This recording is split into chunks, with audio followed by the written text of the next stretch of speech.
I welcome you to learn English. நம்ம தாய்மொழி தமிழில் ஈஸியாக பேசிடுறோம். அதுவே ஒரு புது லாங்குவேஜ் லேர்னிங், புதுசாக ஒரு லாங்குவேஜ் கற்றுக்குறோம். இப்போ இங்கிலீஷ் அப்படின்னு எடுத்துக்கிட்டோன்னா, அந்த இங்கிலீஷ் லேர்ன் பண்ணுறதுக்கு நிறைய பயிற்சிகள் எடுத்துக்கிறோம். அந்த பயிற்சிகள் சரியான முறையில் எடுத்துக்கிறோமா? அதாவது ரீடிங், ரைட்டிங், லிசனிங், இந்த ஸ்கில்ஸ் எல்லாம் எந்த ஆர்டரில் கற்றுக்கிறணும், அந்த ப்ராப்பரான மெத்தட் என்ன அப்படிங்கிறத இந்த வீடியோவில் பார்க்கலாம். இப்போ நம்ம தாய்மொழி தமிழ் எப்படி நம்ம லேர்ன் பண்ணோம், எப்படி நம்ம கற்றுக்கிட்டோம் யோசிச்சு பாருங்கள். பிறந்த குழந்தை, ஓகே, அதை சுற்றி எல்லோரும் நிற்கிறோம், நம்ம பேசுகிறோம், அந்த பேசுகிற ஒலி அதனுடைய காதில் விழுகுது, ஓகே, அந்த சவுண்ட் மட்டும்தான் அது கேட்குது. இது லிசனிங். இப்போ அந்த குழந்தையுடைய லிசனிங் ஸ்கில் ஸ்டார்ட் ஆகுது. ஸோ லிசனிங் ஸ்கில் இம்ப்ரூவ் ஆகுது.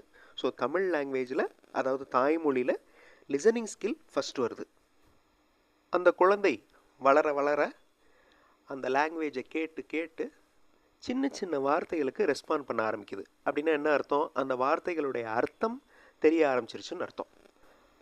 Again after a few years அந்த தமிழை கேட்டு கேட்டு, அதாவது சுற்றி இருக்கிறவங்க பேசுகிற அந்த தாய்மொழியை கேட்டு கேட்டு அந்த லாங்குவேஜை கொஞ்சம் கொஞ்சமாக தெரிஞ்சு பேச ஆரம்பிக்குது. சின்ன சின்ன வார்த்தைகள்லேருந்து பெரிய வாக்கியம் வரையும் பேச ஆரம்பிக்குது.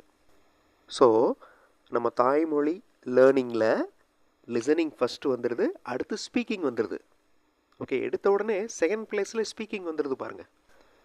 இப்போ அதர் லாங்குவேஜ் லேர்னிங் நம்ம இங்கிலீஷ்னு எடுத்துக்கிடுவோம். இப்போ இங்கிலீஷ் எப்படி நம்ம கற்றுக்குறோம்? நம்மளை சுற்றி இருக்கிறவங்க இங்கிலீஷில் பேசலை. தென் நம்ம ஸ்கூலுக்கு போகிறோம், ஸ்கூலில் ஏபிசிடி சொல்லி கொடுக்குறாங்க, அதை லிசன் பண்ணுறோம். ஓகே, அந்த ஏபிசிடியை லிசன் பண்ணிவிட்டு அதை ரீட் பண்ணுறோம். இந்த ஷேப் வந்து ஏ, இந்த ஷேப் பி அப்படின்னு ரீட் பண்ணுறோம். ஸோ எந்த ஸ்கில் வருது? செகண்ட் பிளேஸில் ரீடிங் ஸ்கில் வருது. நம்ம தாய்மொழி லேர்னிங்கில் ரெண்டாவது ஸ்கில்லே ஸ்பீக்கிங் ஸ்கில் வந்துடுது. ஆனால் அதர் லாங்குவேஜ் லேர்னிங்கில் ரெண்டாவது ஸ்கில் ரீடிங் வருது. இங்கே தான் அந்த டிஃப்ரென்ஸ் ஸ்டார்ட் ஆகுது.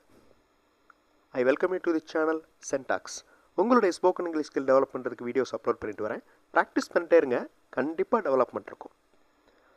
Now look at this. So தமிழில் லிசனிங் அண்டு ஸ்பீக்கிங் ஸ்கில் வந்துடுது. அதுக்கடுத்து இங்கிலீஷில் பார்க்குறப்ப ஃபஸ்ட்டு லிசனிங் ஸ்கில் வருது, அடுத்து ரீடிங் ஸ்கில் வருது. ஸோ நீங்கள் இங்கிலீஷ் லேர்ன் பண்ணணும் அப்படின்னு நீங்கள் நினச்சிங்கன்னா, முறையாக கற்றுக்கிறணும் அப்படின்னு நினச்சிங்கன்னா, ஃபஸ்ட்டு நீங்கள் டெவலப் பண்ண வேண்டிய ஸ்கில் என்னது? லிசனிங். நிறைய லிசன் பண்ணணும். அதாவது உடனே இங்கிலீஷ் நியூஸ் போயிடக்கூடாது. இங்கிலீஷ் நியூஸை கேட்டுகிட்டே இருக்கேன், எனக்கு ஒன்றுமே புரியல அப்படின்னு சொல்லக்கூடாது. இங்கிலீஷ் நியூஸ் இல்லாமல் நீங்கள் உங்களுடைய மொபைல்லே இங்கிலீஷ் சென்டென்சஸை ரீட் பண்ணுங்கள், அதை ரெக்கார்ட் பண்ணுங்கள், அதை நீங்கள் கேளுங்க. இல்லைன்னா யாரையாவது ரெக்கார்ட் பண்ண சொல்லி, வாசிக்க சொல்லி, ரெக்கார்ட் பண்ண சொல்லி அதை நீங்கள் கேளுங்க. ஸோ கேட்குறப்ப நிறைய சென்டென்ஸ் ஃபார்மேஷன், சென்டென்ஸுடைய வடிவங்கள் கேட்குறப்பவே ஸ்டோர் ஆகும். அது உங்களுக்கு தெரியாது. ஓகே, நம்மளுக்கு அந்த லிசனிங்கில் இந்த சென்டென்ஸ் ஸ்ட்ரக்சர் ஸ்டோர் ஆகிட்டு இருக்கு அப்படிங்கிறது உங்களுக்கு தெரியாது. பட் ஒரு ராங் சென்டென்ஸுடைய ஸ்ட்ரக்சர் உங்களுக்கு சொன்னோன்னா அது உங்களுக்கு புரியாது. ஸோ இதை வச்சு நீங்கள் கரெக்டாக லேர்ன் பண்ணிகிட்ருக்கீங்க அப்படின்னு தெரிஞ்சுக்கலாம். லிசனிங்க்கு அடுத்து ரீடிங்.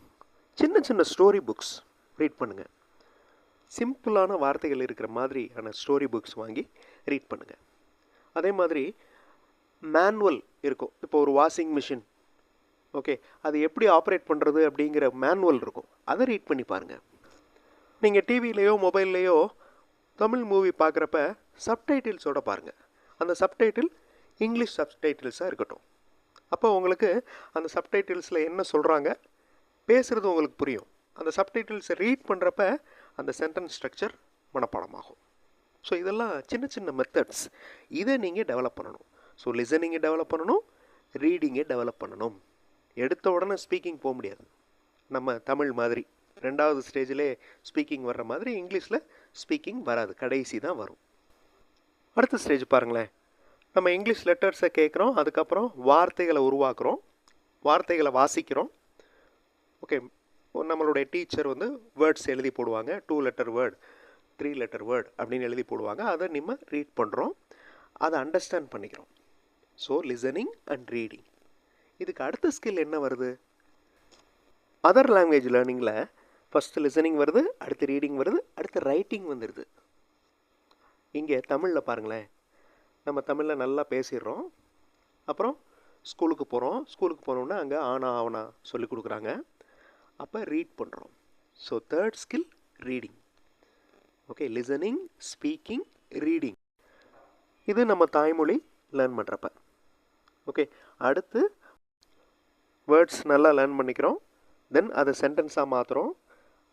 அதுக்கப்புறம் ரைட்டிங் ஸ்கில் டெவலப் ஆகுது. ஸோ நம்ம தாய்மொழியில் லிசனிங் ஸ்கில் ஃபஸ்ட்டு வருது, அடுத்து ஸ்பீக்கிங், அடுத்து ரீடிங், அடுத்து ரைட்டிங்.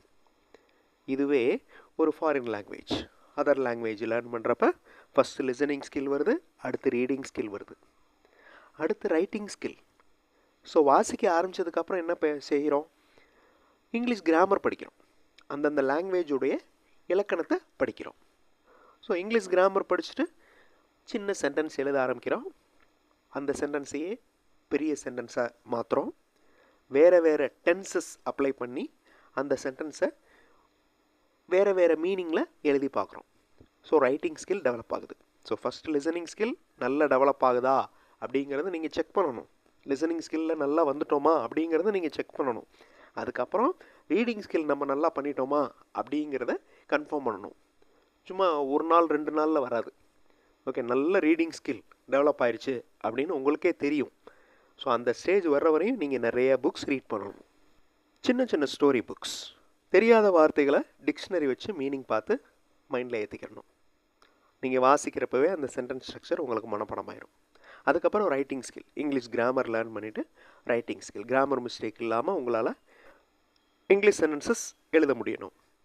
ஸோ ரைட்டிங்க்கு அப்புறம் ஸ்பீக்கிங். ஸோ ஃபைனலாக தான் அதர் லாங்குவேஜ் லேர்னர்ஸ்க்கு இந்த ஸ்பீக்கிங் ஸ்கில் வரும்.